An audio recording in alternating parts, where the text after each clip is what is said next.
Hello, Om Namah Shivaya. मैं हूँ Shivangi Shulta Rai Chatterjee. Welcome in my channel Shulta's open window.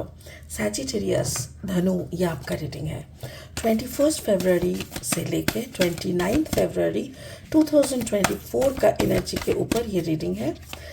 3 card का reading करेंगे. Love, relationship, career, finance and health. ये तीनों कॉर्नर को हम लोग अच्छे से देख लेंगे और देखेंगे स्पिरिट आपके लिए लास्ट वीक ऑफ फरवरी में क्या लेके आ रहे हैं Sagittarius. Okay, wow, 3 of fire. अच्छा, 3 of fire, transformation, wow, and 10 of air. That's really cool, beautiful. 3 of fire. हो सकता है कि आपकी ज़िंदगी में कोई सफ़र का बात हो रहा है. Maybe you are waiting for a travel, you are planning. Oh wow, आपको बाहर जाने का मन कर रहा है, थोड़ा घूमने जाने का मन कर रहा है. Maybe you are feeling bore या और जैसे होते हैं ना, घर में बैठे बैठे अच्छा नहीं लग रहा, चल ना कहीं घूम के आता है, ऐसा टाइप का एनर्जी. मे बी आप अपने पार्टनर के साथ बात कर रहे हो कि चलो ना कहीं घूम के आता है, ऐसा टाइप का. Then I am getting transformation in your work and environment. Career and finance में ट्रांसफॉर्मेशन, बहुत कुछ चल रहा है आपके साथ जो आप धीरे धीरे खुद के साथ इसको इस्टेब्लिश करने का कोशिश कर रहे हैं. 10 ऑफ एयर. दिमाग दिमाग दिमाग दिमाग खराब हो रहा है. हो सकता है कि सैजिटेरियस में भी you have a combination of Sagittarius, Aquarius and Scorpio. अगर ऐसा है तो यकीन माने ये कॉम्बिनेशन म्यूजियम कॉम्बिनेशन होना होता है, बिकॉज तीनों ही बहुत स्ट्रॉन्ग जोडियक है और तीनों का कॉम्बिनेशन भयंकर होता है. ठीक है, चलिए और एक एक करके देख लेंगे. स्पिरिट का ब्लेसिंग कार्ड है सरस्वती. वाओ, हो सकता है कि आप अपना देखिए, ये जो कार्ड होते हैं ना, ये तो ब्लेसिंग का कार्ड आपको समझ में आ ही गया है. आप खूब पढ़ाई करें, खूब ब्लेसिंग मिले, आपको तरक्की हो, आपकी तरक्की हो, ये सारी बातें हैं. बाकी ये कार्ड आपके रीडिंग में कैसे फिट बैठेगा वो हम लास्ट में देखेंगे. फिलहाल लेनोर्मैंड डेक से 3 कार्ड लेंगे. अगर आप धनु राशि के जातक है या तो फिर धनु लग्न के जातक है, कहीं पे भी अगर आपका सन मून राइजिंग की कहीं पे भी अगर धनु यानी सैजिटेरियस एनर्जी है ना, तो आपका एनर्जी के साथ इस रीडिंग का एनर्जी में कुछ ना कुछ मैचिंग तो ज़रूर मिलेगा. सैजिटेरियस धनु. द डॉग, वफादारी. Wow, 9. Then the fish, card number 7, 34, 7. And the crossroad. Okay.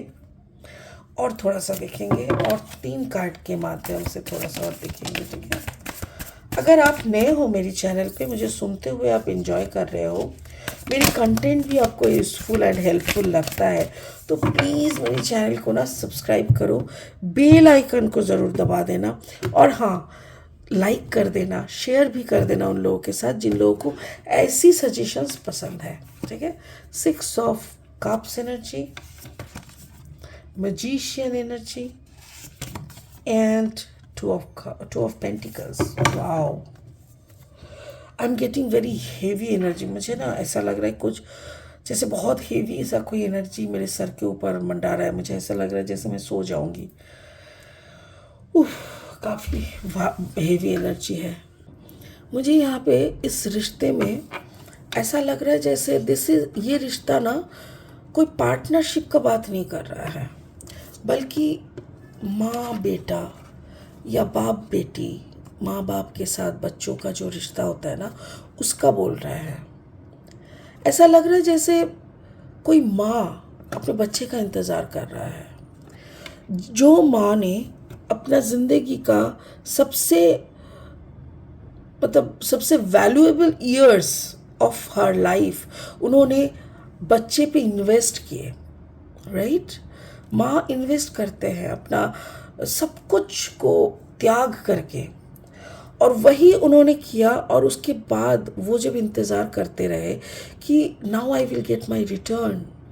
Return क्या है कि बच्चा देखेगा, अपने पास लेके रखेगा बहुत प्यार से, बट वैसा कुछ हुआ नहीं। तो माँ का सवाल है, मैंने तो अपना वफादारी निभाए थे, हमने तो अपना 100% दिए थे तेरी क्रिएशन में, तेरे को तैयार करने में। तेरा वफादारी कहाँ गया? तू तो बचपन में वफादार था, अभी तेरा वफादारी कहाँ गया? अभी मैं तेरे लाइफ में कहाँ हूँ? कुछ यहाँ पे ऐसा टाइप का है बहुत। और ये सब के थ्रू, ये सब जब घट रहा था, जब हो रहा था, उसके दरमियान आपके मतलब वो जब सिचुएशन चल रहा था ना, उस वक्त आपको बहुत शौक लगा, बहुत बड़ा शौक, सदमा जिसको कहते हैं। आप ट्रॉमाटाइज हो गए और वो ट्रॉमा सिचुएशन से, उस सदमे से बाहर आने में आपको बहुत टाइम लग गया। ऐसा नहीं है कि आप कंप्लीट बाहर आ चुके हो, बट थोड़ा सा थोड़ा सा थोड़ा सा कर करके, जैसे कोई ना कोई आपको हेल्प कर रहा है, कोई ना कोई आपको बता रहा है every day to day life में कि पता है तुमने ये करते थे, तुमने ये करोगे, मतलब आपको भूलने नहीं दे रहा है। And you are doing good. धीरे धीरे आप वो सदमे से थोड़ा बहुत, क्योंकि देखो जो दर्द आपको मिला है इसका ना कोई उपचार है और ना ये ख़त्म होने वाला दर्द है, क्योंकि जिनसे आप एक्सपेक्ट कर रहे हो वो आपको अभी तक कुछ नहीं दिया। हाँ, हो सकता है फाइनेंशियल अबांडेंस दे रहा है, क्योंकि वो भी बहुत अच्छा कमा रहा है, वो वैसा आपको दे रहा है, वो अलग बात है। बट जो आप सोचे थे ना कि एक साथ एक ही छत के नीचे रहेंगे, तो बड़ा होगा, तेरा बहू होंगे, तेरी बीवी, बच्चे होंगे, हम बच्चों के साथ खेलेंगे, ये जो सारे एक कम्पैक्ट एक्सपेक्टेशन के ऊपर बेस करके जो सपना आपने देखे थे, वो शायद नहीं हो रहा है। आपका करियर, फाइनेंस में देखिए ट्रांसफॉर्मेशन। और ये जब सब कुछ हुआ, फिर अभी आप धीरे धीरे धीरे धीरे इसको समझने लगे। जब इंसान को सदमा लगता है तब वो कुछ समझने का हालत में नहीं रहता, बट समय के साथ साथ आप अपने स्टेबिलिटी को समझे। कार्ड नंबर 13, 3+1=4, यानी अपना स्टेबिलिटी को आप देख पा रहे हो, धीरे धीरे आप अपना ट्रांसफॉर्मेशन को कर रहे हो। एंड अगेन आप अपने ही एनर्जी में जब आ रहे हो, मेरे ख्याल से आपका कम्बिनेशन जैसा भी हो, आपका कोई है आपके लाइफ में, ऐसा कोई है जिसका भी ट्रांसफॉर्मेशन हुआ है और जो आपको बहुत अच्छी तरीके से देखते हैं, मतलब देखभाल करते हैं। उनके पास पैसे हैं, उनके पास जादुई शक्ति। हो सकता है कि देखो यहाँ पे you lost hope from your son, ठीक है। अब अपने बेटे से जितना सोचे थे उससे वो पूरा भी नहीं आया शायद, बट एक तरफ आपकी बेटी का हाथ आपके हाथ पे है, वो आपको लेके बहुत सोचते हैं। आपको जो भी मिलता है उसकी तरफ से आप उसको मतलब काफ़ी इंजॉय करते हो। पैसा, उनके पास बहुत पैसा और बहुत अबांडेंस, बहुत कुछ है, बहुत मैजिक है, और ये सब कुछ जैसे उनको मिला है आशीर्वाद के तौर पे। तो आपका जो काम काज का जगह है ना, मेरे ख्याल से ये एक ऐसा जगह है जो कोई और आके आपका फुलफिल कर रहा है, ठीक है। आपका दर्द है किसी एक बच्चे को लेके जो परवाह शायद नहीं करता, या परवाह करता भी है तो it is not up to the mark. और दूसरी तरफ कोई और एक बच्चा है आपका जो अपने आप को बदल के, अपने अंदर कोई मैजिक क्रिएट करके आपको अच्छे से अच्छा फाइनेंशियल कंडीशन में अच्छी तरीके से रख के सही ढंग से देखभाल कर रहा है। आपका हेल्थ कैसा है? 10 of year, you can understand why 10 of year. 10 of year का मतलब क्या है कि आप बिल्कुल घिसे हुए हो मतलब निकलने का जगह ही नहीं है, कंप्लीटली फंस चुके हो, कंप्लीटली बार बार एक ही सोच आ रहा है कि ऐसा मेरे बेटे ने ऐसा क्यों किया, वाई। ये आप जितना सोचते हो ना, आप कंफ्यूज हो जाते हो। आपको लगा था लास्ट कुछ महीने पहले तक भी आपको लगा था कि शायद मेरा बेटा आके मुझे लेके जाएगा अपने पास, शायद इसीलिए आपके सामने रखी गई कोई प्रपोज़ल आप ठुकरा दिए आपको। आप क्रॉस रोड में खड़े थे, जैसे होता है ना कि बेटी बोल रहे तुम मेरे पास आ जाओ, हम इधर पे आसपास में एक तुम्हारा फ्लैट देख लेंगे, एकदम तुम मेरे बाजू में रहोगे, सारा टाइम मेरा नज़र तुम लोगों पे रहेगा, कुछ भी होगा तो मैं हूँ ना, ऐसा। बट आपको लगा था बेटी के घर के आसपास क्यों रहो, बेटा भले बेटा है, बेटे के रहते हुए तो आपने बेटे से बात किया, बेटा ने ऐसा कोई इंटरेस्ट दिखाया ही नहीं। जो क्रॉस रोड आपने क्रिएट किया, now you are here, 2 of pentacles, मतलब आपको अभी पता ही नहीं चल रहा है कि करना क्या है, जाना कहाँ है, कैसे क्या करना है, क्योंकि ऑलरेडी जो प्रपोजल्स आपके सामने आए थे वो आप ठुकरा दिए थे। आपके मतलब आप समझ पा रहे हो राइट, आप अपने इमोशन पे काबू नहीं रख पाए और वो आपने प्रपोज़ल ठुकरा दिए, जबकि अभी आपको लग रहा है कि नहीं ठुकराना चाहिए था। मतलब जो मिले सो निहाल, जितना मिले जो मिले वही मेरे लिए सही रहता है, ऐसा टाइप का आपको अभी लग रहा है।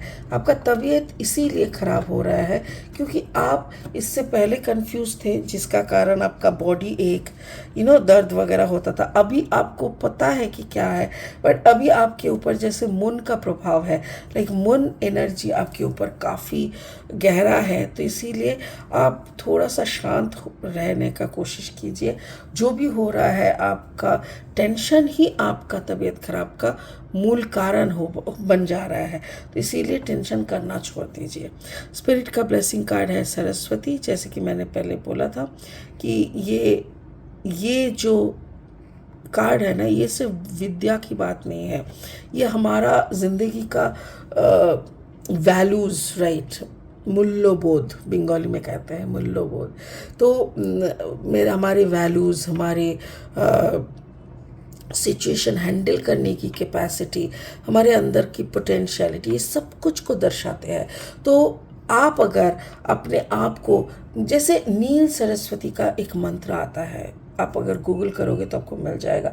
नील सरस्वती का मंत्र आप क्या करो एवरी डे, अगर आपको करना नहीं आ रहा है क्योंकि इट्स अ बिट लॉन्गर, तो आप एक काम करो, उसको ना सुबह सुबह चला दो, एटलीस्ट बजने दो घर के अंदर नील सरस्वती का, नील सरस्वती बंधन, ये बोलने से ही हो जाएगा, और उसको चला के रखो। इससे आपकी ज़िंदगी में बहुत बड़ा प्रभाव पड़ेगा और आपके अंदर का जो मैच्योरिटी लेवल है वो और बढ़ेगा, आपका विजडम बढ़ेगा, आपका नॉलेज बढ़ेगा, और फाइनली जिस इंसान के पास विजडम एंड नॉलेज रहता है उसी के सर पे ताज होता है। तो मेरे ख्याल से सैजिटेरियस, आप जो भी कर रहे हो, जैसे भी चीज़ों को देख रहे हो, जैसे भी जिसको परख रहे हो, एक चीज़ है कि अपना विजडम पे ध्यान दो, और दूसरा है कि अपना टेंशन को पालो मत, हंस के उड़ा दो, ठीक है। इसी बात के साथ इसी रीडिंग को यही ख़त्म करते हैं, फिर मिलेंगे बहुत जल्दी बहुत इंटरेस्टिंग वीडियोस के साथ। तब तक के लिए आप बने रहे, खुश रहे, ओम नमः शिवाय का जाप करते रहे। Thank you so much, bye bye.